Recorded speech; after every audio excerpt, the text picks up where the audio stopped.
surgawi, asal imanku teguh, suka duka dipakainya untuk kebaikanku, suka duka dipakainya untuk kebaikanku.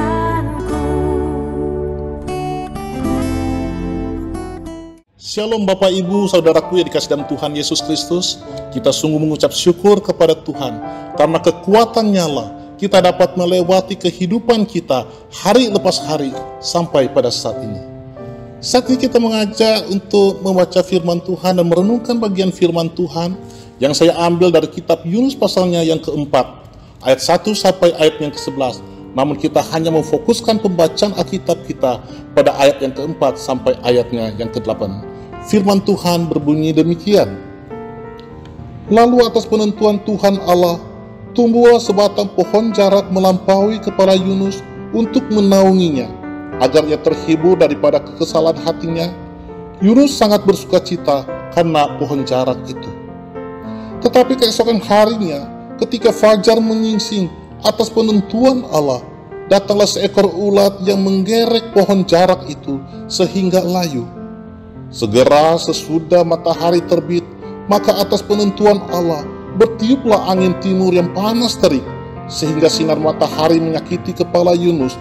Lalu rebalah ia lesu dan berharap supaya mati. Katanya, lebih baik aku mati daripada hidup.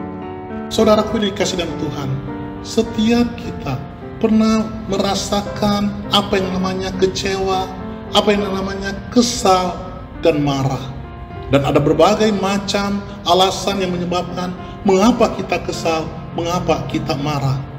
Salah satu penyebabnya adalah ketika harapan kita, keinginan kita tidak terwujud.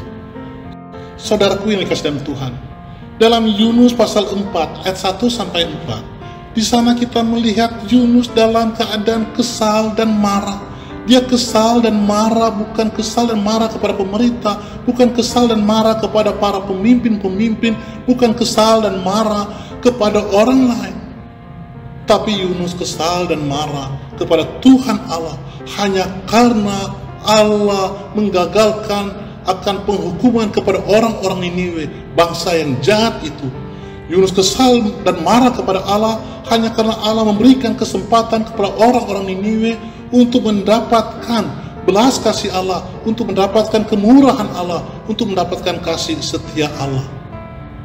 Saudara yang Kristen Tuhan, saking kecewanya, saking marahnya, saking kesalnya Yunus kepada Allah, sehingga dia kemudian berkata, ya Tuhan, cabutlah nyawaku, lebih baik aku mati daripada aku hidup.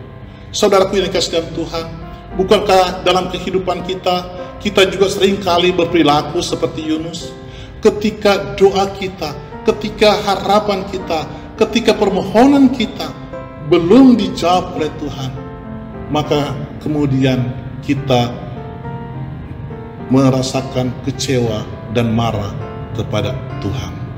Namun kita mengucap syukur, sekalipun kita kecewa, sekalipun kita marah kepada Tuhan, Tuhan tidak pernah kecewa dan marah terhadap kita.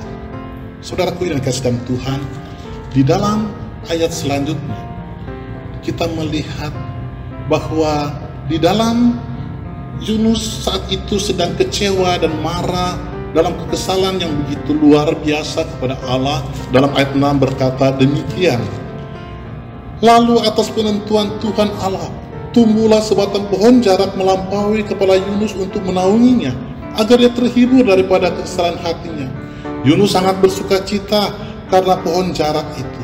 Saudaraku yang dikasih Tuhan, satu hal yang kita lihat di sini, bahwa sekalipun Yunus kecewa, sekalipun Yunus marah kepada Allah, Allah tetap melindungi Yunus, Allah tetap melihara Yunus. Demikian juga dalam kehidupan kita. Namun ternyata saudara, penghiburan sukacita yang baru saja dinikmati oleh Yunus ternyata tidak bertahan begitu lama. Karena dalam ayat selanjutnya dikatakan, pada keesokan paginya datanglah ulat menggerogoti akan pohon jarak itu, sehingga pohon jarak itu layu. Dan selanjutnya dikatakan angin timur yang panas terik menyinari kepala Yunus sampai kemudian Yunus kesakitan. Dikatakan dia kemudian terbaring, dia rebah dan lesu. Saudaraku ini kasih dalam Tuhan, ini menandakan bahwa Yunus sudah tenggelam dalam kekecewaan dan kemarahan yang luar biasa. Dia kemudian kehilangan semangat sampai kemudian dia putus asa. Dan kemudian dalam keputusasaan ini, dia kemudian berkata, lebih baik aku mati daripada aku hidup. Bukankah dalam kehidupan kita juga seringkali mengalami kehidupan yang berubah-ubah? Ada kalanya ketika kita masih menikmati suasana bersenang-senang, menikmati suasana sukacita, tiba-tiba datang pergumulan dan pencobaan, tiba-tiba datang kesusahan dan penderitaan, merebut akan suasana sukacita kita, merebut akan kebahagiaan kita. Saudara peningsian Tuhan, tentunya kita tidak senang ketika kebahagiaan kita, ketika sukacita kita diambil alih oleh kesusahan dan penderitaan. Sehingga ketika kita mengalami hal seperti itu, maka dengan mudah juga mulut kita berkata seperti Yunus, lebih baik aku mati daripada aku hidup. Allah yang menetapkan pohon jarak itu tumbuh, ulat datang dan angin timur yang panas terik untuk memberikan pembelajaran yang sangat berharga bagi kita. Pertama, supaya kita dapat memahami akan kuasa dan kasih Allah yang begitu besar, bahwa Allah dapat melakukan apapun untuk menyatakan kasih-Nya kepada dunia ini, kepada umat-Nya, kepada kita sekalian.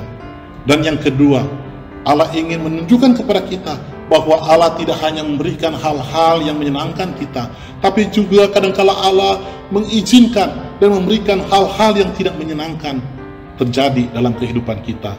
Allah mengizinkan dan memberikan akan kesusahan dan penderitaan kepada kita, bukan untuk mencelakakan kita, bukan untuk membinasakan kita, tapi untuk kebaikan kita sendiri.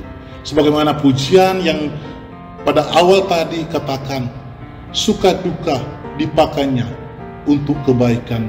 Saudaraku yang kasih Tuhan, Yeremia pasal 9 berkata, Allah tidak merancang kecelakaan kepada kita, tetapi Allah merancangkan damai sejahtera bagi setiap kita. Bahkan Rasul Paulus dalam Roma 8:28 berkata, Allah turut bekerja dalam segala sesuatu untuk mendatangkan kebaikan bagi orang yang mengasihinya. Saudaraku yang dikasihi Tuhan, jika saat ini kita menghadapi hal-hal yang tidak menyenangkan dalam kehidupan kita, mungkin itu sakit penyakit yang tidak kunjung sembuh, mungkin itu kesulitan ekonomi yang melilit keluarga kita, jika sekarang ini kita menghadapi COVID-19 yang membuat begitu banyak orang dalam kepanikan, dalam kekhawatiran dan ketakutan, itu bukan berarti Allah sudah tidak mengasihi kita, itu bukan berarti Allah sudah meninggalkan kita. Saudaraku dikasihi Tuhan, Allah tidak pernah sekali-kali meninggalkan kita.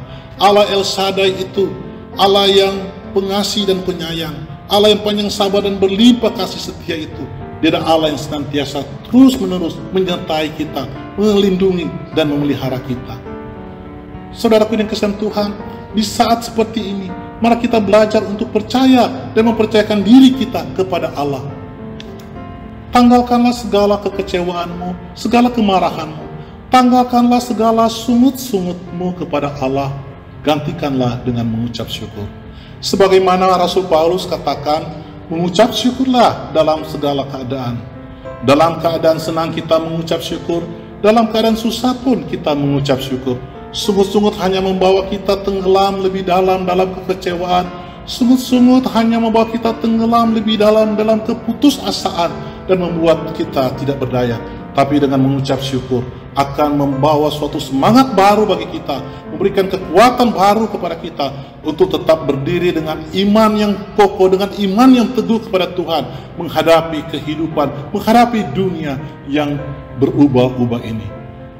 Tuhan memelihara kita, Tuhan melindungi kita. Amin.